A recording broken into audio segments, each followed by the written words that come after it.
All right. Good afternoon, everyone, and welcome. Thank you for joining us for this very important update on the BEAD program deployment.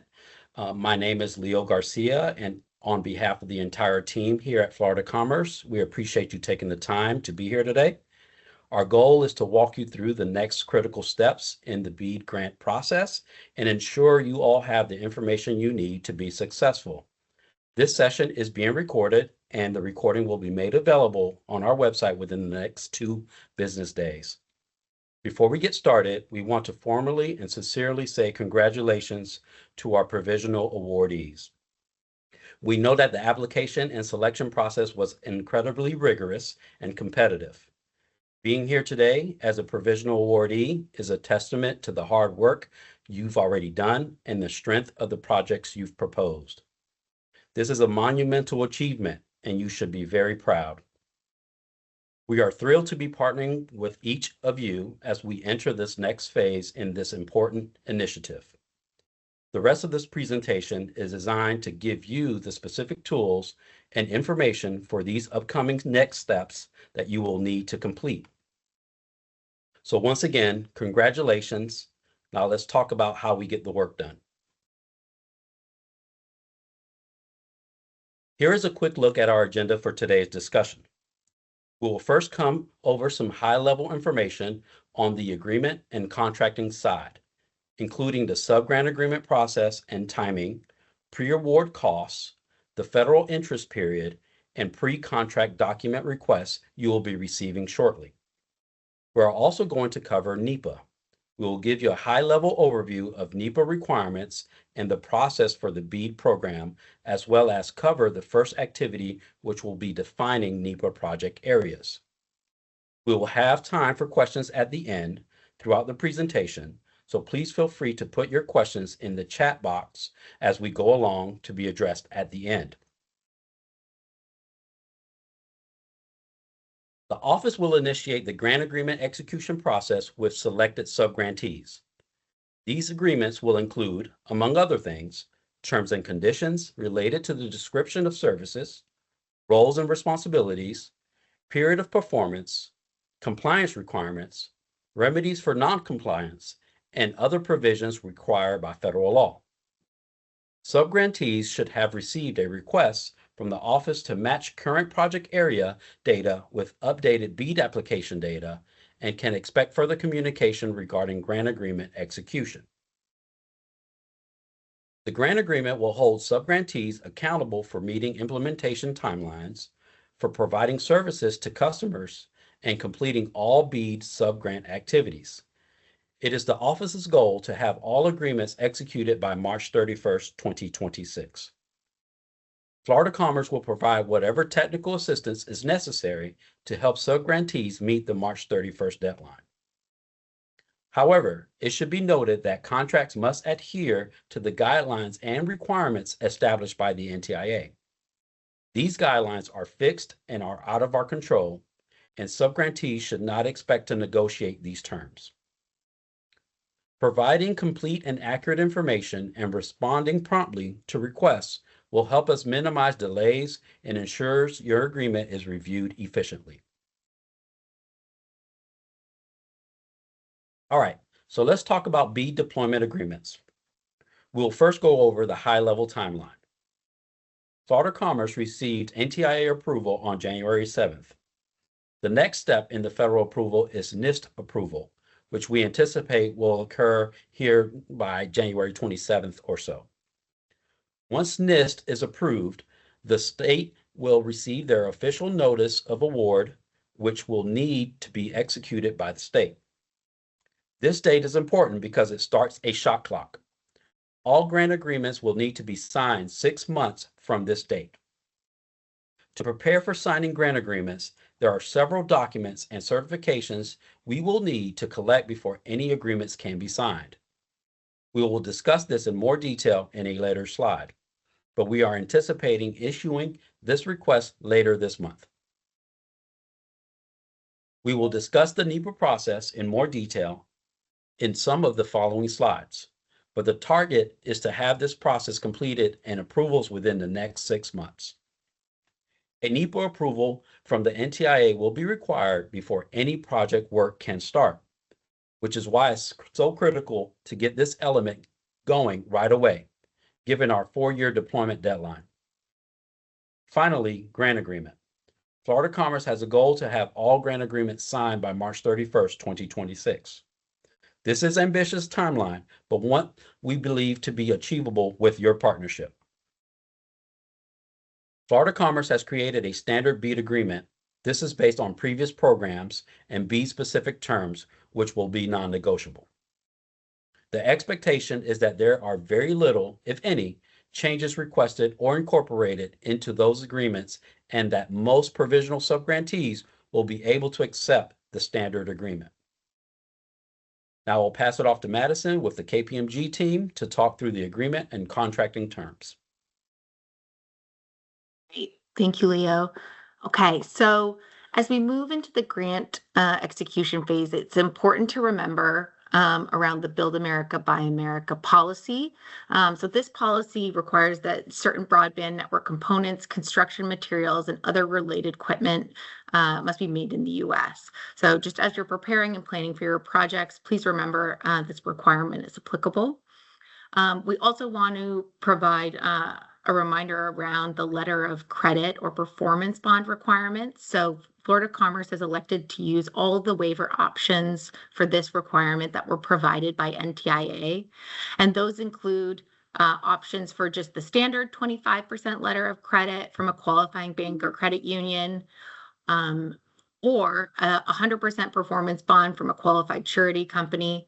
You can also select to do an initial 25% letter of credit or performance bond with milestone-based reductions. And then finally, an alternative 10% letter of credit or performance bond.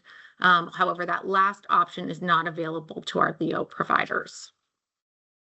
The office is planning to hold an onboarding webinar for provisional awardees in early February. So we'll go into some of these requirements in more depth during that webinar. And as a reminder, the period of performance for BEAD deployment projects is 4 years, meaning that all non-LEO deployment projects must be completed in 2030. It's imperative that subgrantees keep that in mind, especially as we think about permitting processes and the environmental approvals, because those are, going to take time, and the more that we can plan for that now and get that accomplished now, the more we can prevent headaches later on. Please keep in mind that with BEAD, there are certain requirements that are applicable to BEAD that were not part of the Broadband Opportunity Program or Capital Projects Program. And some of that involves some lengthier timelines for build out. So just, again, keep this in mind as we're planning out our projects. The NTA has developed some streamlining tools that we'll be using for the program, and this includes the Environmental Screening and Permitting Tracking Tool, or ESAP tool. So this is what we're going to be using to screen projects for environmental compliance and issue the approvals through, as well as track permits. And additionally, the Office GIS team is working to gather permitting requirements for all of our project areas, and we'll be providing some of this as a resource to providers. And the office is also working on developing a statewide and county level permitting contact list, and this will be available upon request. Okay, we can go to the next slide where we'll talk about some pre-award eligible costs. So we know that many of you are eager to get started on their projects. And as we mentioned previously, no work can begin until we have that NEPA or environmental approval issued. So to support advancing your NEPA reviews, certain costs are going to be eligible to be incurred in advance of signing your subgrant agreements. Costs are going to be able to be incurred from the effective reimbursement date, which is going to align with when we receive the NIST approval. So that was the date that Leo was mentioning earlier that we're anticipating is going to be January 27th, but we will confirm that date once that is officially received. And so any costs incurred on or after that date can be submitted for reimbursement after your contract has been executed. On this slide, we list a couple of the specific activities that can be qualified as those pre-award costs, and these, again, are primarily to support your NEPA submissions. So they include activities like planning, preparation, and hiring an environmental consultant to support your NEPA submissions. When requesting reimbursement for project costs that were incurred pre-award, the 25% match requirement is also going to be applicable to this. And you should also be aware that any costs incurred before the effective reimbursement date will not be eligible for reimbursement. And additionally, any pre-award costs that are incurred before you sign a grant agreement are incurred at your own risk. All reimbursement is contingent upon signing a grant agreement. Okay, let's go to the next slide where we'll talk just a little bit about the federal interest period. So any infrastructure projects funded by BEAD, the federal government is going to take an interest in any real property, equipment, or equipment for a period of 10 years. This 10-year period starts at the end of the calendar year for which your subgrant is officially closed out. So for example, if you complete your project and close out at any time in 2027, the federal interest period will last until the end of 2037. So this rule applies to all assets acquired for projects, regardless of whether you use the grant dollars or matching funds. And then there is one additional exception for those who have LEO capacity subgrants. NTIA will not be taking a federal interest in your equipment or property, but your period of performance is going to be longer. Let's go to the next slide where we talk about the pre-contract document request. So I think you heard Leo mention this when we talked about the grant timeline, but this is an initial request. It's going to be a formal request for documentation that we need prior to signing any of the grant agreements. And there's kind of two different levels or kinds of documents we're going to request as part of this. The first is the programmatic level requirement. So this is the documents that we will require just one set per subgrantee. And this includes things like any updated audited financial statements, the cybersecurity and supply chain risk management plans, and then there's a new default certification that we'll talk about in a later slide, but this is a new requirement that's coming from NTIA. And then the second level of documentation that we'll require is at the project level. So for each one of your awarded BEAD projects, as they appear in the approved final proposal, we will need this set of documentation for each one of those projects. And this set of documentation is going to include a final list of committed BSLs. So we'll share the list of locations that, as it was approved by NTIA in the final proposal, and just have you confirm and attest that is the correct list of final locations as part of your award. There will also be network designs. We will require that the professional engineer certify those. There'll be timeline and milestone schedules. Again, the professional engineer certification is required on those. And then project costs, again, the professional engineer certification is required on those. There'll also be any tribal consent, and then the letter of credit or performance bond, which we talked about earlier, is kind of those 5 different options for submission there. Additionally, there's going to be a series of standard certifications and assurances that you'll need to sign as part of this request. And we will be sharing a more detailed guidance document related to this entire request shortly. This is just a preview of what's going to be included. And that guidance document will have all the details of exactly what needs to be submitted, as well as the timeline for submitting everything. Okay, we can go to the next slide, which is just the default certification. So this is a new requirement. Subgrantees will need to sign a certification to confirm that they will not accept any additional federal funds to support your BEAD projects or any additional broadband service subsidies for locations being served. You will need to sign a copy of the certification before any BEAD funds can be released, and you will need to be prepared to sign this at the time of grant execution. You should be aware that NTIA is going to be collecting these certifications, and they may make them public as part of the collection of this. And with that, I will turn it over to Pam, who's going to take us through a NEPA overview and some of the immediate next steps related to the NEPA submissions. Great, thanks so much, Madison. So let's talk about NEPA. And NEPA is the National Environmental Policy Act. It's our national environmental charter. It was signed into law by President Nixon on January 1st of 1970. NEPA applies only to federal actions, and it requires that federal agencies consider the environmental effects of their proposed projects before any actions are taken, for example, before construction would begin, or before decisions are made, so things like allocating funding or issuing licenses occurs. Actions that are subject to NEPA include federal projects and programs. Examples of this would be if a federal agency wanted to construct a new headquarters building. Now, that'd be considered a federal project.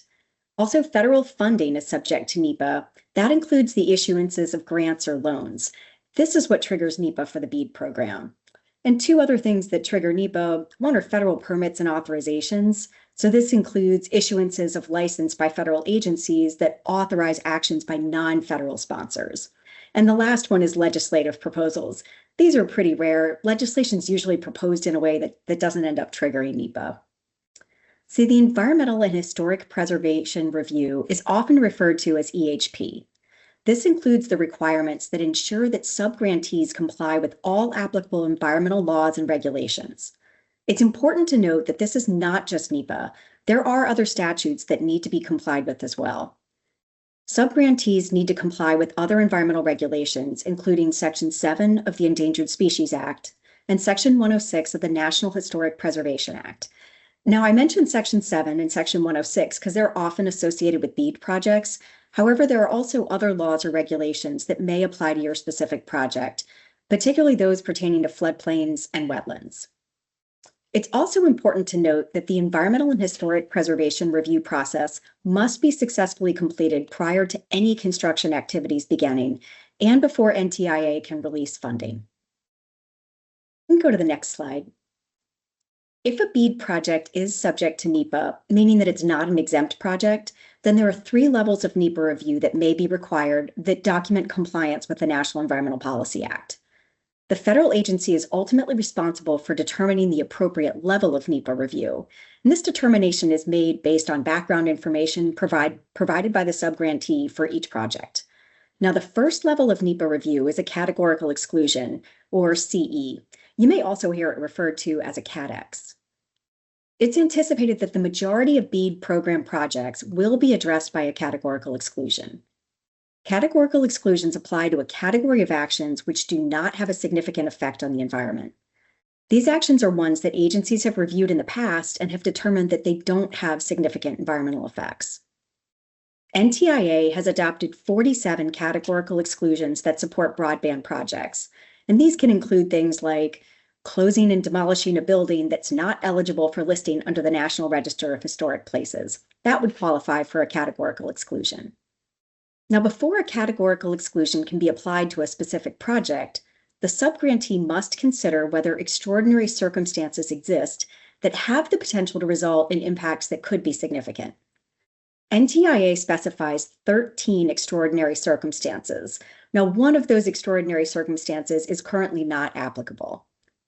Extraordinary circumstances are things that, if present in your project area, could result in significant impacts, and therefore they could preclude the use of a categorical exclusion for your project if the extraordinary circumstance could not be mitigated to a level below significance.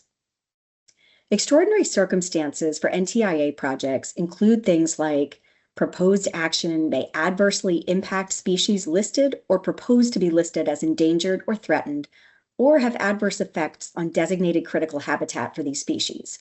Another example is the proposed action may adversely affect historic, archaeological, or cultural sites, including Native American traditional cultural properties and properties that are listed or eligible for listing on the National Register of Historic Places. Now, if a categorical exclusion is the appropriate level of NEPA review for your project, the project is excluded from more detailed review and the NEPA process concludes. On average, NTIA estimates that it takes 3 to 6 months for the subgrantee to develop the appropriate documentation to support a categorical exclusion. Once the documentation is determined to be complete, NTIA has indicated that the agency could typically issue a decision within 15 business days. If a categorical exclusion does not apply to your project, either because of the presence of extraordinary circumstances or perhaps because none of the 47 categorical exclusions applied to your action, then an environmental assessment or an environmental impact statement may be prepared.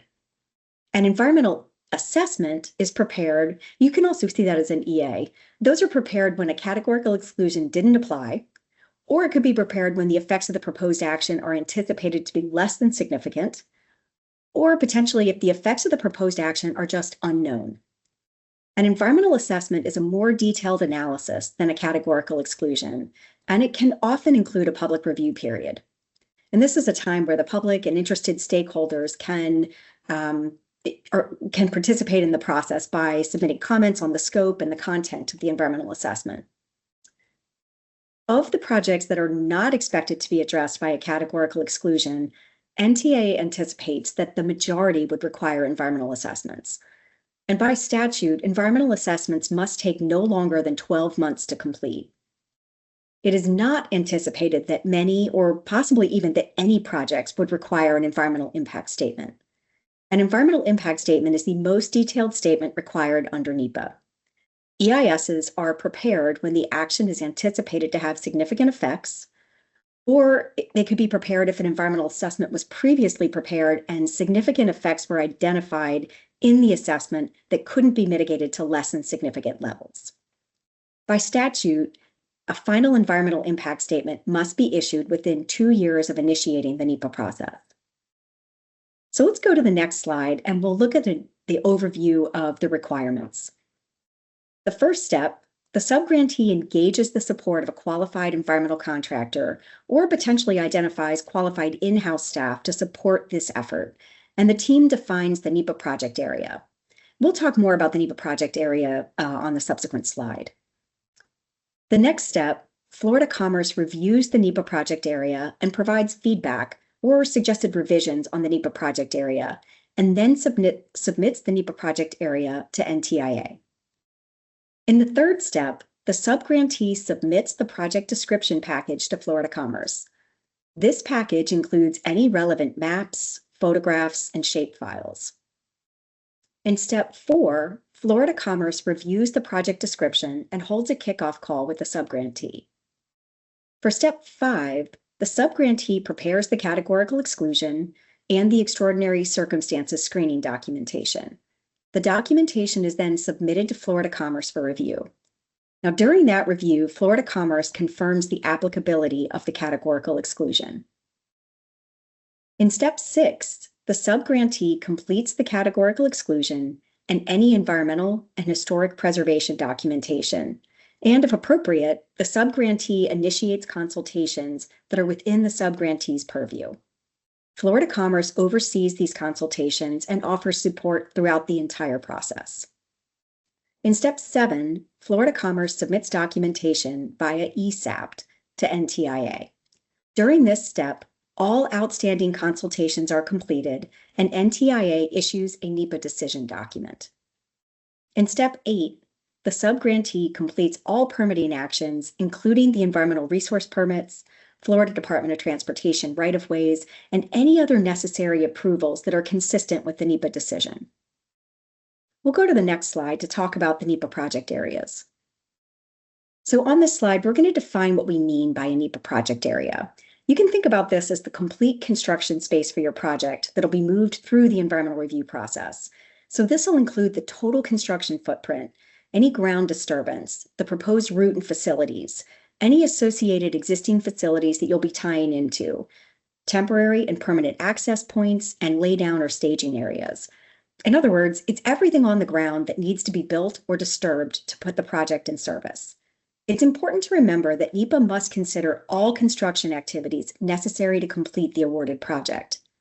So why organize work this way? Well, because both NEPA and ESAPT are optimized to review discrete, independently buildable segments efficiently. So while it's not a requirement, you may want to consider defining multiple NEPA project areas. This can help accelerate NEPA approval and prevent delays. Now remember, subgrantees cannot access BEAD grant funding for construction until a NEPA review for that project is completed. Let's go to the next slide. Splitting an award into more than one NEPA project area is optional, but it can be beneficial depending on certain elements. So first, consider separate areas when your deployment spans distinct geographies, has different land ownerships or right-of-way conditions, if they're environmentally sensitive segments, or different permitting jurisdictions. Like, for example, if there are different FDOT districts for different water management districts for environmental resource permits. Splitting along those jurisdictions or regulatory responsibilities can reduce the review friction. To avoid improper segmentation, each NEPA project area must have independent utility, and it must not foreclose alternatives or depend on an unbuilt segment in order to function. The area should also have logical termini. These are real network endpoints, such as a handoff, a head end, or a node. They just can't be arbitrary lines. A classic example of improper segmentation would be splitting a continuous route solely to hop over a sensitive crossing that you would need to build later. The resulting segments couldn't function on their own, and they would rely on the construction of the crossing or perhaps other related segments of the larger project. So key criteria to keep in mind if you do choose to divide your projects include independent utility. Ensure that each segment provides service and is a reasonable standalone service or an expenditure, even if other deployment areas are not built. Keep the splits logical, defensible, and independently serviceable. Think about connected or similar actions. Don't segment a project merely to avoid potential impacts. Consider foreseeable actions, connected or similar actions in the scope of the project area. Also, rational endpoints. Choose logical endpoints, for example, interconnects and network boundaries that reflect actual service reality. This just helps to ensure independent utility is met. Let's look at the next slide. If you do choose to segment your project, we recommend considering the Florida Commerce BEAD project areas and then evaluate opportunities to identify project segments within those areas of similar land ownership, rights of way, and permitting jurisdictions. Remember that you must meet the criteria to avoid improper segmentation. You'll then record your project areas in the NTIA NEPA Project ID workbook for Florida Commerce to then submit in ESAP for NTIA. If you segment your project, you will need to add an N number to each segment of the project in your workbook. In this case, you'd replace the pound sign here with a number on the segment. So you would have as many entries as you needed, N1, N2, N3, and so on. Let's look at the next slide. So segmenting your project into multiple project areas could result in the following potential benefits. Well, the first is faster construction starts could be achieved. For example, if one area's documentation and consultations finish early, then NTIA can issue a categorical exclusion decision for that area. And that would target a few weeks after the conclusion of NEPA and the consultations. So construction could therefore begin while other areas finish their environmental review. The second advantage is cleaner permitting. Splitting along jurisdictional lines helps FDOT right-of-way and ERP reviews that are aligned to the right district or water management district. This helps to reduce redesigns and comment churn. A third advantage is targeted risk control. A sensitive segment, say for example, a listed species or a historic property issue, doesn't stall the entire subgrant. We can resolve that area while the rest of the project proceeds. And lastly, all of this helps us meet the 4-year window for completion and gets customers served sooner. There are a few drawbacks to dividing projects that we should mention. The first is that there's a NEPA risk to segmentation. If areas lack independent utility or fail that connected actions test, then the categorical exclusion can be challenged and may require additional NEPA review. A second is related to administrative load. Multiple areas mean more maps, photo logs, IPAC runs, and Section 106 packages. Third, More project areas require more applications and reviews, which can increase costs associated with consultant efforts to prepare necessary documentation. Fourth, additional consultations increase workloads for consulting agencies such as the U.S. Fish and Wildlife Service and the State Historic Preservation Office. These things can slow down consultations. And lastly, there are just mobilization economics. Clearing small segments of your property area may not justify the mobilization costs. So we recommend segmentation when it genuinely reduces the risk and time, not just to create smaller packets. Let's look at the next slide. Florida Commerce will follow up with written guidance describing exactly what is needed from the subgrantees. But here's what's going to be needed for each of your NEPA project IDs. Appiate outputs. You're going to use NTIA's ArcGIS Pro Permitting and Environmental Information Tool, or Appiate, to pre-screen your project area. Appiate generates a CSV or a PDF that lists the environmental and permitting overlaps. Think of it as a planning accelerator. It doesn't replace NEPA or ESAPT, but it just helps you surface issues early. The second item is GIS data. You'll provide 2 polygons.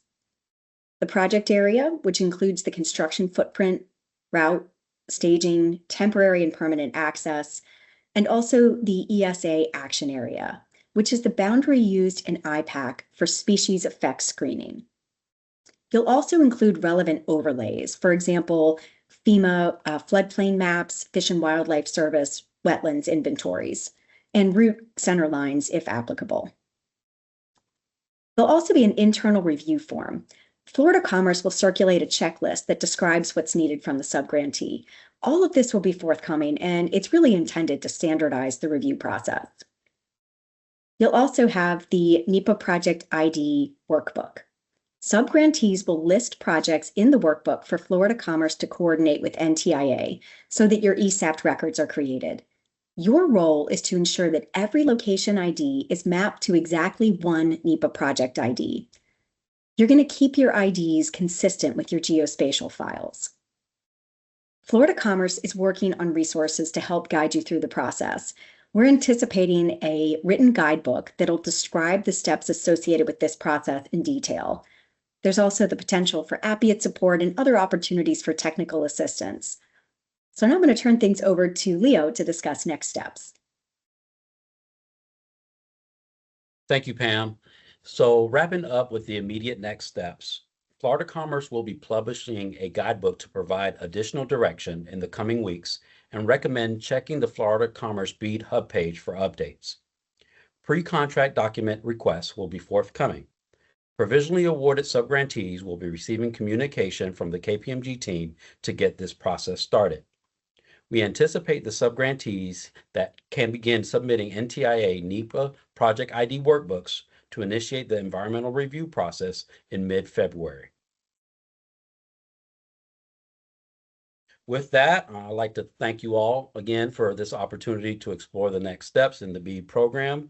And we are now available to answer any questions you may have about what was presented today. I know there's been a few already chimed in the chat box, so please continue to type those into the chat box and we will answer them accordingly. We'll give it a couple minutes and gather those questions, and we'll be back online to provide responses.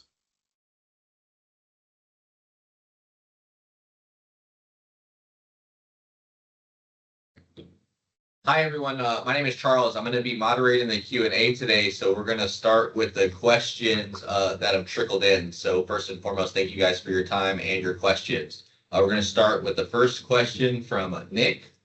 When does the office intend to provide the draft subrecipient agreement to ISPs? Yeah, so as Leo stated earlier, most of these requirements are either in an existing agreement that we have through capital projects or broadband opportunity, or our requirements of the NTI programs. We won't be providing that document for anybody to review in advance. All right, perfect. Thank you. Moving on to the next one, we have Madeline, and she has asked, are there any BABA compliance reporting templates Florida will be using available at this time? So if you want information on BABA, you should go to the NTIA's website. They've got a list of the existing waivers And those providers that are already BABA compliant, they also identify the specific items that are not BABA compliant that you'll have to find that you could buy externally. Thank you. Moving on to the next one from Chris. What if the match amount can be provided on our own without a LOC? So those are two separate items. A letter of credit is an NTIA requirement for every award regardless. And a match is also a statutory requirement. 25% of the project has to be matched. So those are separate and apart from each other. Both are required. Thank you. Moving on to the next one is, excuse me, I believe it's Laura. When you state that no work may begin prior to NEPA approval, does this refer solely to construction activities? And I believe Madison's going to answer this one. Sure, yeah, that is correct. Yep. But no infield or implementation construction activities can begin until you have your NEPA approvals. Perfect. There's another question within that regarding the ability to split sub-projects. Would those projects be monitored independently? So when we talk about splitting the projects for the NEPA approvals, that's just for the NEPA approvals. So you're going to be monitored for your projects as they are awarded in the final proposal and approved by NTIA. But for your environmental approvals, you have the ability to split up your projects. And the intention of that is, if certain components of your project can move forward, receive your environmental approval and proceed, while others may take longer, depending on the certain situations within that project area. That's what NTIA is kind of allowed for to try to expedite, certain portions of your projects. So the splitting of projects is just related to the environmental approvals. You are going to be monitored based on, as they were awarded and approved in the final proposal. Great, thank you. And just to go back, I skipped a section there on accident. Leo mentioned that awardees should have received scope documentation. However, we not received any correspondence related to our scope. When will we receive the list of locations we were awarded? Answer this one as well. So that'll be part of the pre-contract document request. We're planning to send that out before the end of the month. So that will be issued to you very shortly, and it'll include that list of locations for your confirmation. And then to confirm, section 106 review and section 7 FWS compliance is the subgrantee's responsibility. Yes. Thank you. And then lastly, is will Florida Commerce be negotiating reimbursement milestones with awardees? Yes, we'll discuss the milestones with you as we move through the process. Some of that will depend on the type of letter of credit that you want to do. And others will depend on how the project looks locations-wise. So we'll go through those scope work portion of that with you, with each individual provider. And that wraps up all the questions from Laura. So thank you. So moving on down the line, we have Lou. Will there be additional guidance on the categorical exclusion process? The NTIA published the document on July 24th, 2024. Is that the latest which we use for BEAD? I can answer this one too. We'll be issuing a guidance document that will cover, kind of the whole NEPA for BEAD process for subgrantees, and it'll include kind of how everything will work, what you need to submit, timelines for everything. So we'll create a guidance specifically for Florida BEAD. And just to touch on it, Joe, we see your question. I see that Melissa has already answered you in the chat there. So thank you. Back again with Lou. How will the in-kind match process function if a provider is using in-kind? Will an audited inventory or balance sheet be required before signing our contracts? So we're crafting the guidance for in-kind donations at this point in time. So you'll get that with the other guidance in the not too distant future. Okay. Thank you. Next is Dornicia. Excuse me, or forgive me for the pronunciation if incorrect. Will subgrantees be using the ESTAT or the API tools to complete step 4. Excuse me, I apologize.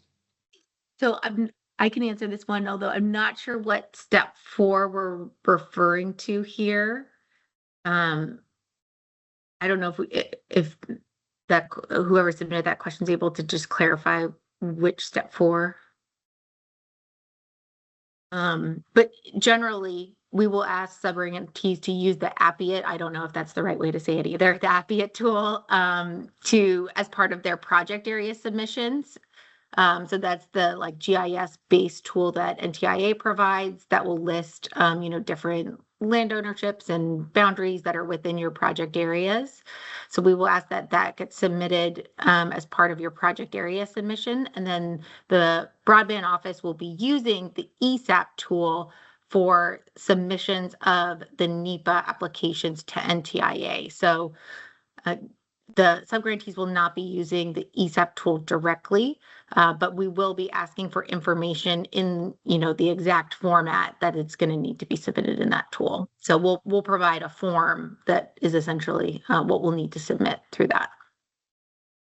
If I can just follow up on that, Madison, as well. The outputs from ESAP, once Florida Commerce enters the information based on what you provided through your Appiate screening and the other documentation that's requested, that output will generate a questionnaire, and that will go to you. If a categorical exclusion appears to be appropriate for your project, you as the subgrantee will receive a questionnaire that you'll fill out, and it will help you to document those extraordinary circumstances that we talked about, just to confirm that this really is the appropriate level of NEPA review for your project.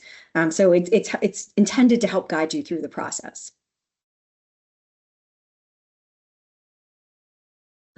Thank you. Next was another question from Laura that, again, Melissa went ahead and answered. It was just regarding the office hours, which, yes, Florida Commerce does plan to host roundtables in office hours. We'll give it a couple more minutes to see if any more questions come through the chat box. Seems like everyone's good to go. I'm sure that we will be receiving more communication. Oh, we got one in. Charles, you want to take that one? Yes, sir. So again, from Laura, could you cover timing of next steps one more time, please? You'd be able to type a little bit more clarification of next steps. Are you referencing which slide in particular by chance? I think holistically, I can maybe start by chiming in by saying you'll be receiving communication from the team with those pre-document requests that we mentioned to ensure that we have everything vetted and confirmed for us to start to draft those agreements. Following that, there will be continued conversation, as well as we mentioned office hours, as well as potential roundtables to discuss some direct issues or concerns that any of our subgrantees may have as it relates to NEPA. NEPA being the biggest thing that we will need to make sure that we're moving forward with. As mentioned, we cannot expend any dollars until we have been fully approved from the NTIA on those projects. So again, we urge everyone to ensure they jump on this as soon as possible. And we're here to support and provide anything that's needed from the office, as well as the continued collaboration with our KPMG team and our compliance team as needed. And we will continue to strive towards that success and the end goal that we all have of getting folks connected. So I'm not sure if any of the team members want to jump in on some more specifics of next steps, but holistically, it all starts with communication that you all will be receiving here in the next week or so. Perfect. Thank you. And then we have Kyle, which is, will the NTIA and NIST approved version of the final proposal CSV attachments, subgrantee deployment projects, locations, etc., be available on the Florida Broadband website once NIST approval is received? Yes. Yes, in short, Paul was, if you did not get an answer, said yes, they will be available on the Florida Broadband website once that approval is received.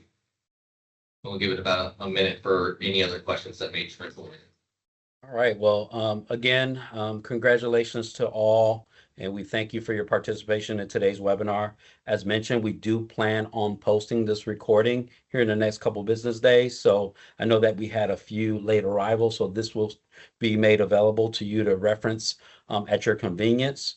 We value your continued partnership as we strive to meet our goal of providing broadband access to all Floridians. If you have any further questions, please contact the Office of Broadband at broadband@commerce.fl.gov. And again, thank you for your time and have a great weekend.